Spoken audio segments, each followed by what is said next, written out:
Hey guys, I just want to let you guys know today I'm working on a little canopy enclosure slash tent made out of PVC.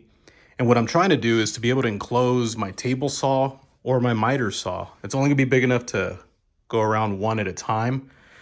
But the point is so that I can use my shop vac without having to ever purchase, hopefully never purchase one of those huge dust collection systems that cost thousands of dollars.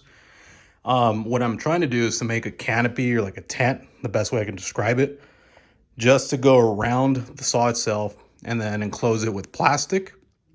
That way, whenever I have dust flying up in the air and whatever the shop vac doesn't get, it'll kind of just fall in this general area where it's enclosed.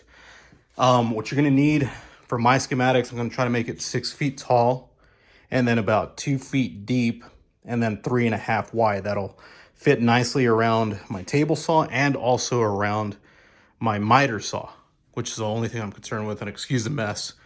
So I ended up getting this 1/2 inch, I'm sorry, 3/4 of an inch PVC pipe for my particular build. The dimensions that I mentioned, it was 40 feet, so I needed 4 of these 10-footers. I'm gonna cut them down, and then I already cut some down just to speed up the process on the video. And there you have it. That's the 6-foot piece. And then I got this the 3-way joint, elbow joint, to put on top. And so the way that I did it for my cuts, I obviously measured just to make sure.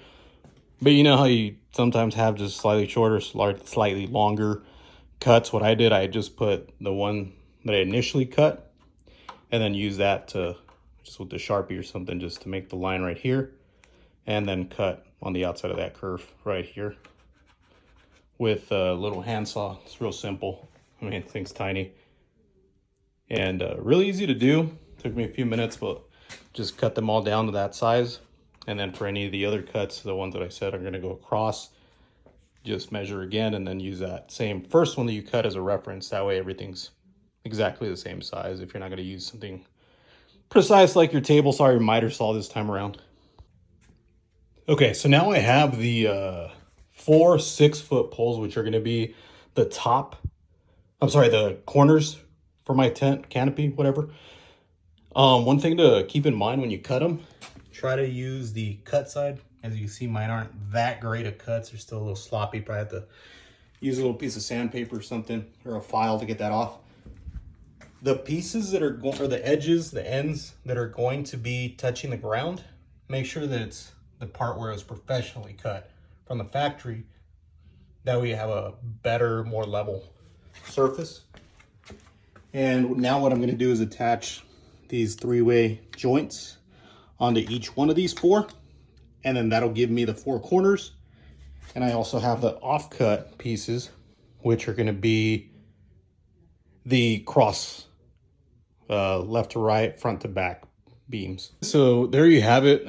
Took me about 10-15 minutes to do this. As you can see, I just have the 4 corners and then it's closed on top with those 3-way elbows. And the last thing that I would do, depending on when I'm going to do a little job or something on the saw, is going to be to wrap some of it around with plastic, and then that'll give me that enclosure so that I don't have to worry about all the sawdust and everything flying off of there going throughout the whole garage. It'll just stay inside this little enclosure. Let me know if you guys have anything like this, what you guys use. And I bought this today, this material, so even with the prices, everything right now, this whole little setup cost me 30 bucks because I went with a 3/4 inch. If you guys go with the 1/2 inch, it's gonna be a little flimsier because the pipe's gonna be thinner, but you probably push right at about $20 if you go with the 1/2 inch. But I definitely say go 3/4 or bigger. That way you have more stability. And I left mine a little longer. I actually left these at 4 feet. Originally, I wanted to do these at 3.5, and then the ones going front to back at 2 feet. But like this, it gives me, turn that around, a nice little working area around the table saw. The miter saw I'm not too worried about, just because the miter saw comes across. You don't really have to move too much in there.